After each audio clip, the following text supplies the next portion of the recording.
What's going on, everybody, and welcome back to the channel. In today's episode, we are going to be changing out the hub assemblies on Obi's Nissan Xterra.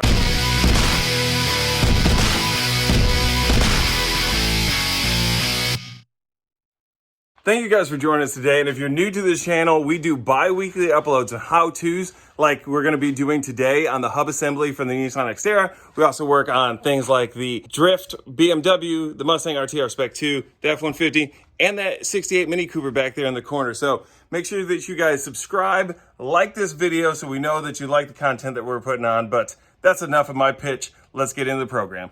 Okay, so we're going to be changing out the wheel bearings on Obi's vehicle after we changed the what was it we changed? Lower control arm up on this vehicle last time. I don't know if you guys saw in the video, it had some wicked angle to it. One was kind of turned this way, one was kind of like this, and we think that him driving, trying to find somebody to square up that set of wheels may have screwed it up. So we're gonna go ahead and change those out, and hopefully it starts running a little bit better. I mean, at the end of the day, it's still gonna be a Nissan, so we can't say whether or not it will, but it could get better. Is your Ford? Oh, that's right, it's not. What are you talking about? That runs. I drove around the neighborhood the other day. All right, let's go around the neighborhood. Let's race around the neighborhood right now.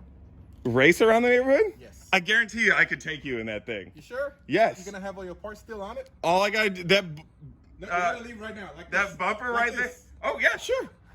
Bullshit. Here's OB playing Pokemon Go.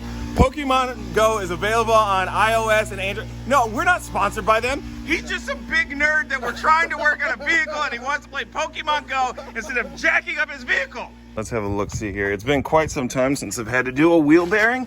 So just know that the first one we do is gonna be really jacked up and probably not work right.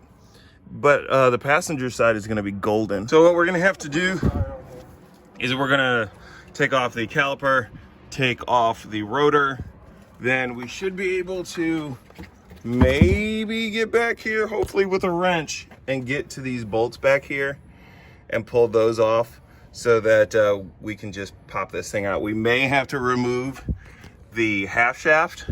I'm hoping not, but maybe. Off. I have it sitting here on this bungee cord. If you are watching this video, chances are this isn't your first time working on a vehicle, but if for some chance this is your first time, the reason that we have it sitting here is so that we're not creating bubbles within the brake line, which can happen when you just let the thing kind of hang. The only other thing you may have to worry about is, well, I wouldn't say worry about, but know is sometimes the brake calipers themselves will start to close, so your brake pads will come in a little bit closer. All you got to do is just press those back into place so that it'll fit over your rotor when you get ready to put it on. So what we're going to do now is we're going to take out this cotter pin, which, man, I just don't want to hurt my manicure. So if you could do it, we're probably going to need some wire pliers. Or you're just going to do it that way? Okay, that'll work. Is that better, Princess? Can you give me the WD-40? No, why? You know how long it took my car to stop when I got out of your neighborhood last time? I'm just saying that your brakes were a little squeaky, so I figured covering the rotors. We'll get this off. This we know is, what is this, like a 27? What is that gigantic socket we have over there? 32. Okay, so that's a 32. This brake caliper was a 19 millimeter.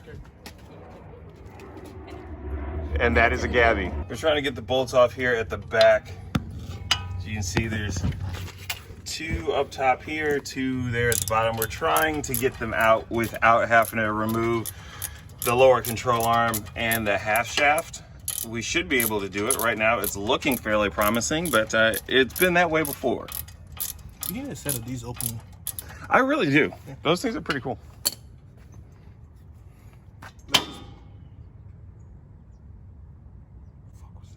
I don't know, it's not my car, I don't care. What's the worst that could happen? I die? To me. You die? I'm not gonna ride in this thing, are you kidding me? I worked on it. No, it's gonna fall on you. Oh, I'm not getting under there, no. This is the point where you take over. We're in here now, we're getting ready to take the knuckle off of the lower control arm. Because of the half shaft, we're not able to get to all the bolts like we want to. Unfortunately, that's what we're gonna do. It'll speed up the process instead of us trying to fill around with the dang thing and see if we can get something to fit on it. All right, it's a different plan of attack. We're gonna be taking out from the upper control arm since we gotta change out that boot anyway. Good job, man. Yeah, it'll take you like an hour to do that. All right, what's next? Just take off that bolt? I don't know, it would take me an hour to do it, so how about you figure it out on your own? So after a quick trip to AutoZone and purchasing a 23mm socket, we realized it's a 7/8 and we had it with us the entire time. So we are now going to take off this upper part here so we can get this knuckle free to be able to get to those 3 remaining bolts back there. And then this job should move a lot quicker, right? My name's Jeff. There's a hole here now. Maybe I need to jack it up more, get it more straight. Ooh, that's why you gotta watch. Did you dent it? Did you dent your truck? No, not more than usual. Is there an easier way to do this, or are you making me do this for views? Do I look like I've ever done anything like this before? So as you can see, we've redirected our approach again. So we're no longer taking that off. We just jack this up to get it level so we can clear everything. It's trial and error. I've never done this on one of these vehicles before. Obi hasn't done it. I've done it on vehicles before, but not one of these. Each vehicle is different.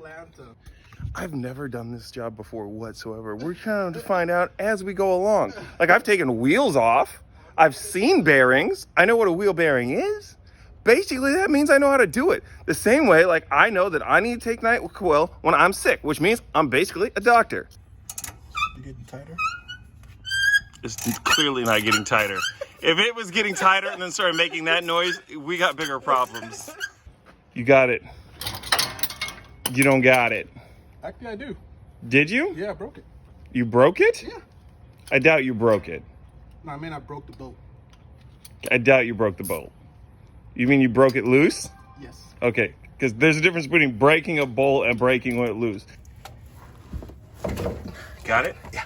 Nice. I knew you could do it, man. Teamwork makes the dream work. You don't video the 30 minutes of berating me, and then teamwork makes the dream work. Yeah, exactly. But you know what? Had I not sat here and berated you and make you think you couldn't have done it, you never would have got the motivation to get in there and do it. I was thinking just to help lining up, if we can have, and correct me if I'm wrong, if we can have like the bolt being held back here and get it like threaded just a little bit as we're trying to put it on.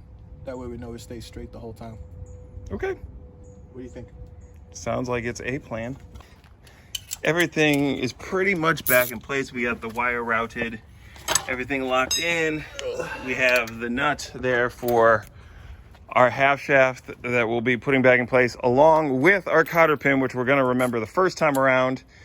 Obi is just tightening up the rear bolts there on the back of the hub assembly. And just so we're clear, we are replacing wheel bearings, but we are doing it by replacing the whole hub assembly. Now, on some of the older vehicles, I don't know about newer vehicles, but some older vehicles, there actually used to be like a wheel bearing that you'd pop out and you'd press back in. That was an option.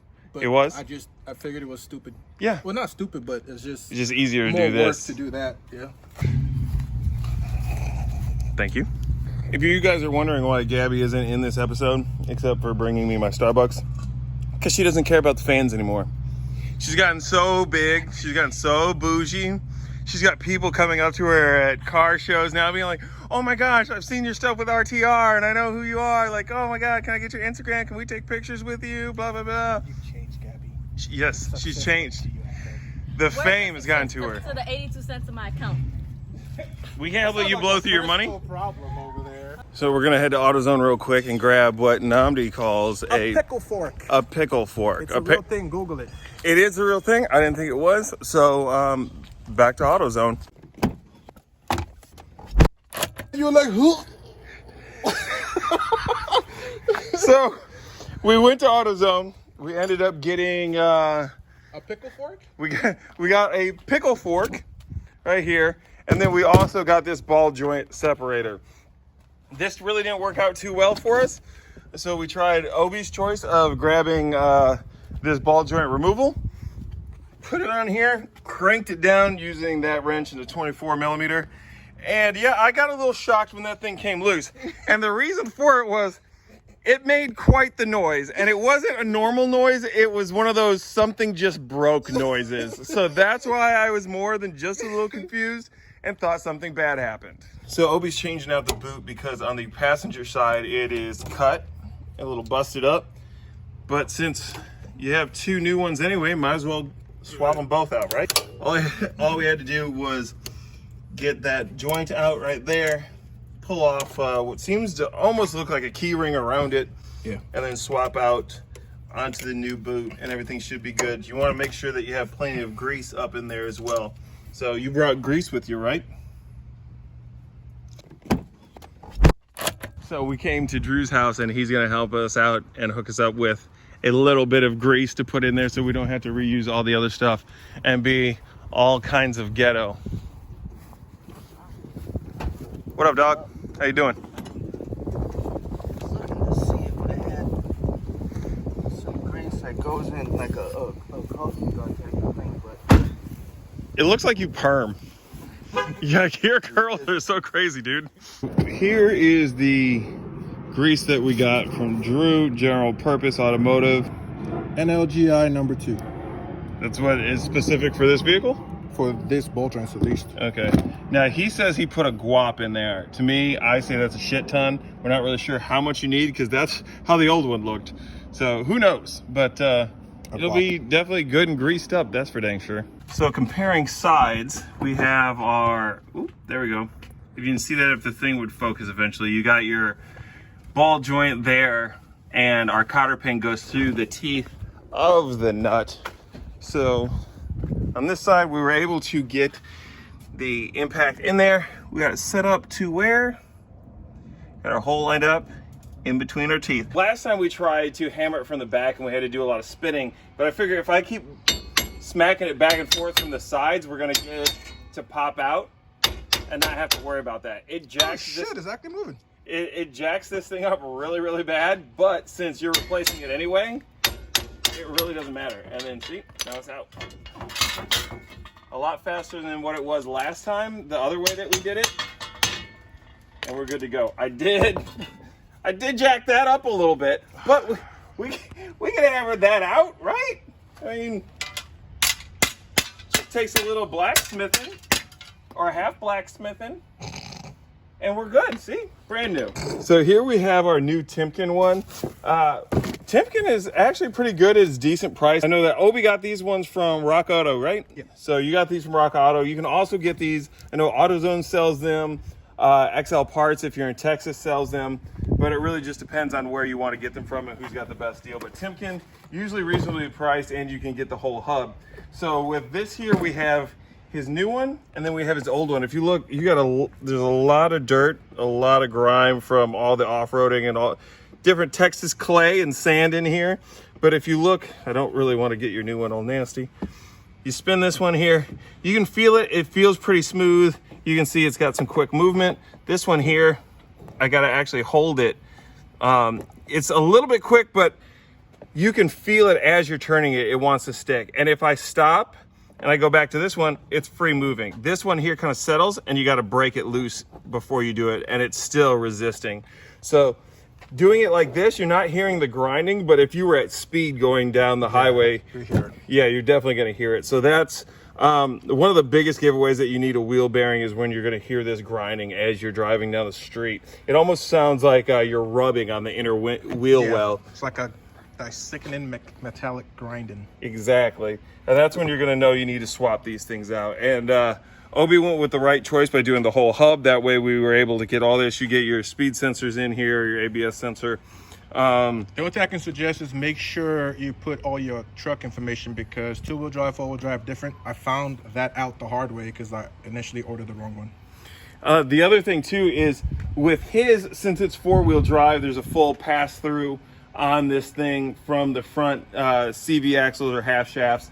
On some of them, you're not going to get that. It's almost going to be capped off at the back since you're maybe just rear-wheel drive. And you're gonna wanna make sure that you keep all of this clean, and you're gonna keep the pocket that you put in there clean, because you don't want any grime to get in there, because that will get in there. It will cause failure over time. Wait. You need to put that shield. I mean, yeah. I mean, if you want to keep brake dust and so forth, but I mean, it's not like it's necessary. So from about 9 o'clock in the morning till 1 o'clock in the afternoon, it took us to do that one.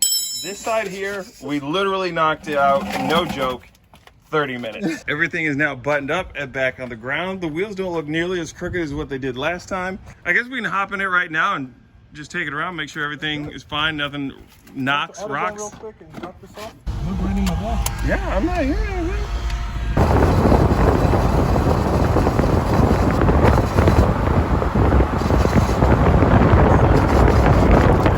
Okay, well, something is rubbing, and we need to figure out what it is. I mean, I don't, because it's not mine.